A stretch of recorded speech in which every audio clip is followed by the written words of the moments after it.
সকালে পেঁয়াজের কদমের জমিতে আসলাম।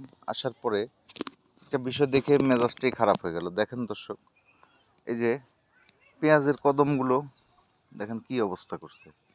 শিয়ালে কদমের ভিতর ঢুকে একদম কদম কামড়ে দৌড়াদৌড়ি মারামারি করে, হয়তো একটা ঢুকেনি কয়েকটা ঢুকছিল। শিয়াল শিয়াল এই যে পেঁয়াজের গাছগুলো কামড়ে খেয়ে টেয়ে শেষ করে দিছে। এই পাশ দিয়ে আবার দেখেন গাছ সব শোয়া ফেলছে, মনে হচ্ছে যুদ্ধ করছে।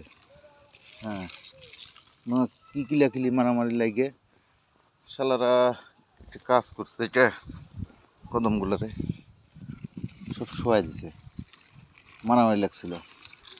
শিয়াল ঢুকে মানে ঘুমো পারছে এর মধ্যে, এইরকম একটা দুরবস্থা করে দিছে। আর আছি কোন জ্বালার মধ্যে। এই যে পেঁয়াজের কদমের জমিতে যদি শিয়াল ঢুকে ঢুকে যদি এইভাবে কামড়ে খায়, কার ভালো লাগে?